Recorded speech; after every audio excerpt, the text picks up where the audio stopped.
Your face sounds familiar. Το νέο show του Αντένα σε λίγες μέρες κάνει πρεμιέρα. Εμείς βρεθήκαμε στο στούντιο του Θωμά Χρυσοχοΐδη, όπου φωτογραφήθηκαν όλοι οι παίχτες και σας μεταφέρουμε τα παρασκήνια. Θέλω να πεις κάτι πολύ ακραίο που μπορεί να έχει κάνει θαυμάστρια. Ακραίο. Αυτό μου το έχουν ξαναρωτήσει και όλο σκέφτομαι τι είναι το πιο ακραίο, αλλά έχουν γίνει διάφορα κατά καιρούς. Είχαν έρθει δύο κοπέλες και μου κάνανε πρόταση. Γάμου? Όχι. Αλλά κοντά είσαι. Και οι δύο μαζί? Αυτό είναι το ακραίο, το juicy, ναι, ότι ήταν και οι δύο μαζί και θέλανε και οι δύο μαζί. Πες μου και αν δέχτηκε.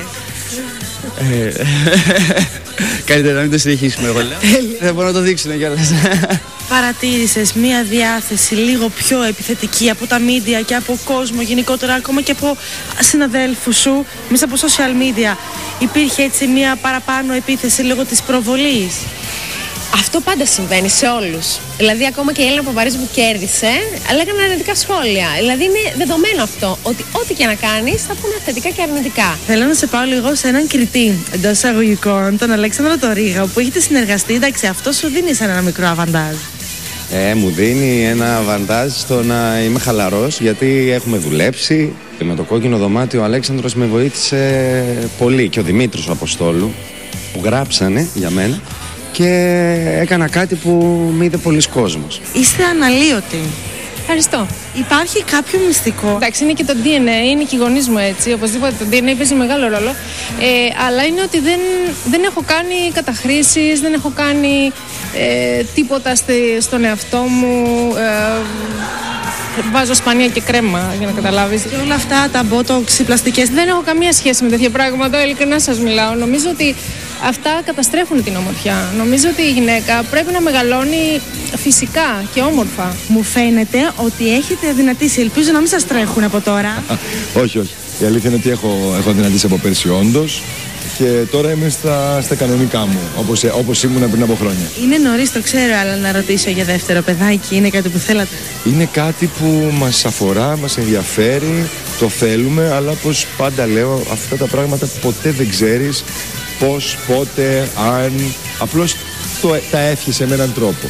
Έβγαλες το πρώτο σου solo τραγούδι μετά από πάρα πολύ καιρό. Ή βασικά δεν έχεις βγάλει solo τραγούδι? Όχι, είναι το πρώτο μου. Το πρώτο μόνη σου, πώς είναι αυτό? Είναι η Κυμολία. Είναι σε μουσική του Γιώργου Σαμπάνη και στίχους δικούς μου. Εντάξει, πώς να είναι, τέλειο. Το ακούω και λέω, τι σου πει τέλειο. Είσαι καλά? Ναι, πολύ καλά. Γιατί έχει αλλάξει το επαγγελματικό σου προφίλ τώρα. Είμαι πολύ καλά. Είμαστε στην Κριτική Επιτροπή, είναι ο Αλέξανδρος Ρήγας, που είναι και αυτός ηθοποιός. Έχετε περίπου την ίδια ηλικία. Πώς είναι να σε κρίνει ένας άνθρωπος ο οποίος είναι σχεδόν στο ίδιο επίπεδο με σένα? Γιατί ο Γεράσιμος, γιατί η Μπέση τι είναι? Νομίζω ότι θα περάσουμε πολύ καλά. Δεν έχω να φοβηθώ τίποτα ούτε από την Επιτροπή ούτε η Επιτροπή από μένα. Γενικώς είμαστε εδώ για να περάσουμε καλά και να περάσει ο κόσμος που θα μας δει καλύτερα. Είσαι πολύ εύκολο εντός εισαγωγικών στις αλλαγές.